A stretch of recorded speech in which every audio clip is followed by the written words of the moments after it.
ನಮಸ್ಕಾರ ಎಲ್ರಿಗೆ ಜನಾರ್ದನ್ ಸರ್ ಮಾತಾಡ್ತಿರೋದು ಕುಶಲ ಕ್ಷೇಮ ಸೌಖ್ಯ welcome back to Ganesh Karanth cricket talks YouTube channel. ಮಾರ್ರೆ ಈಗ ಯಾಕೆ ವಿಡಿಯೋ 2:30ಗೆ ಇನ್ನೇನು ಮ್ಯಾಚ್ ಸ್ಟಾರ್ಟ್ ಆಗ್ತದೆ, ಈ ವಿಡಿಯೋ ಕಟ್ಕೊಂಡು ಎಂತ ಆಗಬೇಕಂತ ನೀವೆಲ್ಲ ಕೇಳ್ತಾ ಇರ್ಬೋದು. ಎಂತ ಸಹ ಆಗಬೇಕಂತೇನಿಲ್ಲ, ಅದಕ್ಕೆ ಪ್ಲೇಯಿಂಗ್ 11 ವಿಡಿಯೋ ಮಾಡಿಬಿಡುವ ಅಂತ. ಪ್ರಿವ್ಯೂ ಗಿವ್ಯೂ ಎಲ್ಲ ನಿಮಗೆ ಗೊತ್ತುಂಟು ನೋಡಿ. ಇವತ್ತು India versus Bangladesh match, champions trophy. Host nation ಯಾವುದು? ಪಾಕಿಸ್ತಾನ. ಬಟ್ ನಾವು ಪಾಕಿಸ್ತಾನದಲ್ಲಿ ಆಡೋದಿಲ್ಲ ಅಂತ ಖಡಾಖಂಡಿತವಾಗಿ ಕಡ್ಡಿ ಮುರಿದಾಗಿ ಹೇಳಿದ್ದೆವು.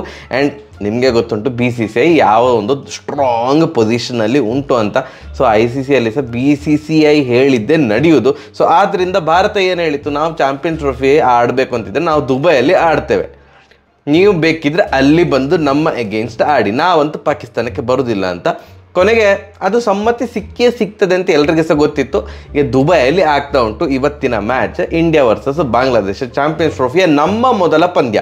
ನಿನ್ನೆ ಆ್ಯಕ್ಚುಲಿ ಸ್ಟಾರ್ಟ್ ಆದದ್ದು, ನಿನ್ನೆ ಹೋಸ್ಟ್ ನೇಷನ್ ಪಾಕಿಸ್ತಾನ ಗೇಮಲ್ಲೇ ಇರಲಿಲ್ಲ. ನಾನು ನಿನ್ನೆ ಹೇಳಿದಾಗೆ ಒಂದು gearless innings by Babur Azam.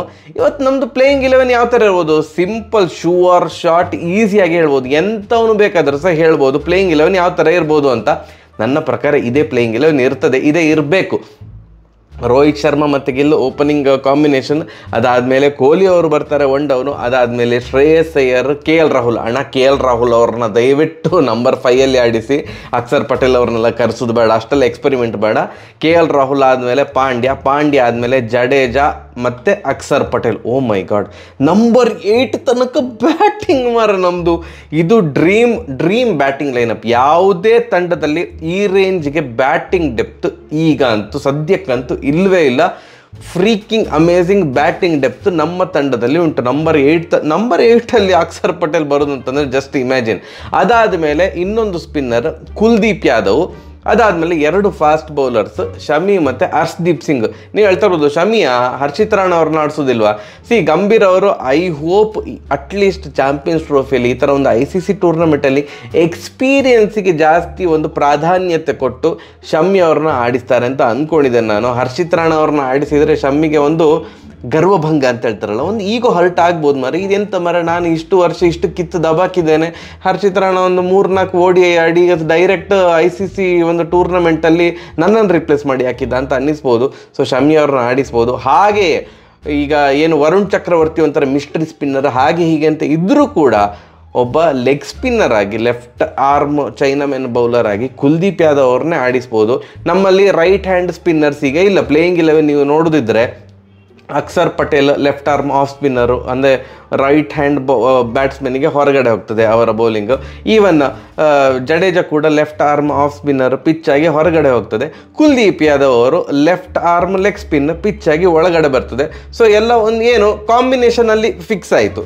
ಏನು ಈಗ ಎಲ್ಲಾರು ಅಪ್ಪಿತಪ್ಪಿ ಕುಲ್ದೀಪ್ ಯಾದವ್ ಅವರು ರೈಟ್ ಆರ್ಮ್ ಲೆಗ್ ಸ್ಪಿನ್ನರ್ ಆಗಿದ್ರೆ ಮತ್ತೆ ಪುನಃ ಪಿಚ್ ಆಗಿ ಹೊರಗಡೆ ಹೋಗ್ತಾಯಿತ್ತು, ಆಗ 1 ಡೈಮೆನ್ಷನಲ್ ಸ್ಪಿನ್ ಅಟ್ಯಾಕ್ ಅಂತ ಆಗ್ತಾಯಿತ್ತು. ಈಗ ನಾವು ಬೌಲಿಂಗಲ್ಲಿ ಪೂರ್ತಿ ಕಾಂಬಿನೇಷನ್ ಕರೆಕ್ಟಾಗಿ ಮಾಡಿಕೊಂಡಿದ್ದೇವೆ. ಏನಂತಂದರೆ left arm off spinner, left arm leg spinner, ಅಲ್ಲಿಗೆ ಕಾಂಬಿನೇಷನ್ ವರ್ಕ್ ಆಯಿತು.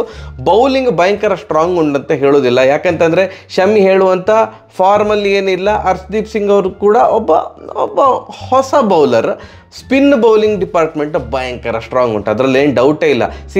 ಅಶ್ವಿನ್ ಅವರು ಕೂಡ ಹೇಳಿದರು 5 ಸ್ಪಿನ್ನರ್ಸನ್ನೇ ಇಟ್ಕೊಂಡು ಯಾಕೆ ಹೋಗ್ತಿದ್ದಾರೆ ಹಾಗೆ ಹೀಗೆ ಅಂತ. ಅದಕ್ಕೆ ರೋಹಿತ್ ಶರ್ಮಾ ಅವರು ಪ್ರೆಸ್ ಕಾನ್ಫರೆನ್ಸಲ್ಲಿ ನಿನ್ನೆ ಉತ್ತರ ಕೊಟ್ಟಿದ್ರು. ಏನು ಅಂತಂದರೆ, ನಾವು 5 ಜನ ಸ್ಪಿನ್ನರ್ಸನ್ನು ಇಟ್ಕೊಂಡು ಹೋಗ್ತಾ ಇಲ್ಲ, ಸ್ಪಿನ್ನರ್ಸ್ 2 ಇರೋದು, ಕುಲ್ದೀಪ್ ಯಾದವ್ ಮತ್ತು ವರುಣ್ ಚಕ್ರವರ್ತಿ, ಮಿಕ್ಕಿದವರೆಲ್ಲ ಆಲ್ರೌಂಡರ್ಸ್ ಅಂತ. ಈಗ ಪರಿಪೂರ್ಣ ಆಲ್ರೌಂಡರ್ಸ್ ಯಾರು? ಜಡೇಜಾ ಆಗಿರ್ಬೋದು, ಅಕ್ಷರ್ ಪಟೇಲ್ ಆಗಿರ್ಬೋದು, ಅವರನ್ನೆಲ್ಲ ನಾನು ಆಲ್ರೌಂಡರ್ ಅಂತ ನೋಡ್ತಾ ಇದ್ದೇನೆ ಹಾಗೆ ಹೀಗೆ ಅಂತ. ಸೊ ಆ ದೃಷ್ಟಿಕೋನದಲ್ಲಿ ನೋಡಿ, ಆ್ಯಂಡ್ ಈವನ್ ವಾಷಿಂಗ್ಟನ್ ಸುಂದರ್, ಇವರು 3 ಜನ ಸಹ ಆಲ್ರೌಂಡರ್ಸು ಅಂತ ರೋಹಿತ್ ಶರ್ಮಾ ಅವರು ಹೇಳಿದ್ದಾರೆ.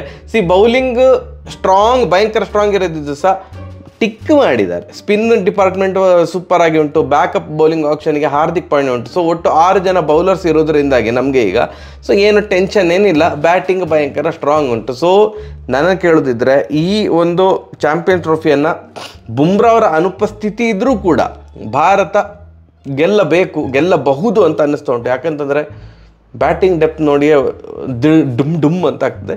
ಆ್ಯಂಡ್ ಈ ದುಬೈಯಲ್ಲಿ ಮಳೆ ಬರುವ ಸಾಧ್ಯತೆ ಉಂಟಂತೆ, ಅದೊಂದು ಭಾರತಕ್ಕೆ ಒಂದು ಕಂಟಕಪ್ರಾಯ ಆಗ್ಬೋದು. ಅಂದರೆ ಸುಮ್ಮನೆ ಮ್ಯಾಚ್ ಡ್ರಾ ಆಗಿ ಅಥವಾ ಮ್ಯಾಚ್ ಆಗದೆ 1 ಪಾಯಿಂಟ್ ಈ ಬಾಂಗ್ಲಾದೇಶದವರಿಗೆಲ್ಲ ಕೊಡಲಿಕ್ಕೆ ಭಾರತ ಅವರಿಗೆ ಖಂಡಿತವಾಗಿ ಸಹ ಮನಸ್ಸಿಲ್ಲ.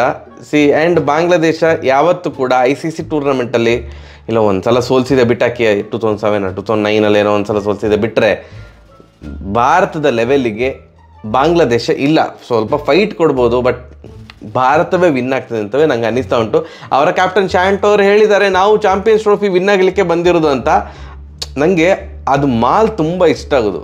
ನಮಗೆ ಇಲ್ಲೆಲ್ಲ ಸಿಗೋದಿಲ್ಲ ಆ ಥರದ ಮಾಲ್ಗಳು. ಇವರು ಎಲ್ಲಿ ಸಿಗ್ತದೆ ನನಗೆ ಸಹ ಒಂದು ಆಶ್ಚರ್ಯ. ಚಾಂಪಿಯನ್ ಟ್ರೋಫಿ ವಿನ್ ಆಗ್ತೇವೆ ಅಂದರೆ ಸ್ವಲ್ಪ ಜಾಸ್ತಿ ಆಗಲಿಲ್ವಾ? ಹಾಂ, ಅಂದರೆ ವೋಟ್ರಶಿ ಓವರ್ ಆಯಿತು ಅಂತ ನಂಗೆ ಅನಿಸ್ತಾ ಉಂಟು. ಓಕೆ, ನೀವೊಂದು ಸೆಮಿಫೈನಲ್ ತನಕ ಒಂದು ಗುರಿ ಇಟ್ಕೊಂಡ್ರೆ ಓಕೆ, ಚಾಂಪಿಯನ್ ಟ್ರೋಫಿ ವಿನ್, ಓ ಮೈ ಗಾಡ್. ಅದಕ್ಕೆ ಕರೆಕ್ಟಾಗಿ ಕ್ರಿಕ್ ಬಸ್ ಪ್ಯಾನಲಲ್ಲಿ ಕೇಳಿದ್ದಾರೆ ಯಾವ ಟೀಮ್ ವಿನ್ ಆಗ್ಬೋದು ಅಂತ. ಮುರಳಿ ಕಾರ್ತಿಕ್ ಅವರು ಇಂಡಿಯಾ ಅಥವಾ ಬಾಂಗ್ಲಾದೇಶ ಚಾಂಪಿಯನ್ಸ್ ಟ್ರೋಫಿ ವಿನ್ ಆಗ್ಬೋದಂತೆ. ಮುರಳಿ ಕಾರ್ತಿಕ್ ಅವರಿಗೆ ಸಹ ಮಾಲ್ ಸಿಕ್ಕಿದೆ ಅಂತ ನನಗೊಂದು ಭಾರಿ ಒಂದು ಆಶ್ಚರ್ಯ ಆಗ್ತಾ ಉಂಟು ಅಷ್ಟೇ. ಎಸ್, ಭಾರತ ಈ ಮ್ಯಾಚನ್ನು ನಿರಾಯಾಸವಾಗಿ ಗೆಲ್ತದೆ. ಪ್ಲೇಯಿಂಗ್ 11 ಯಾವ ಥರ ಇರ್ಬೋದು ಅಂತ ನೀವು ಕಮೆಂಟ್ ಸೆಕ್ಷನಲ್ಲಿ ತಿಳಿಸಿ. ಸರಿ, ಹಾಗಾದರೆ ಮ್ಯಾಚ್ ಮುಗಿದ ಮೇಲೆ ಸಿಗುವ. ನಮಸ್ಕಾರ.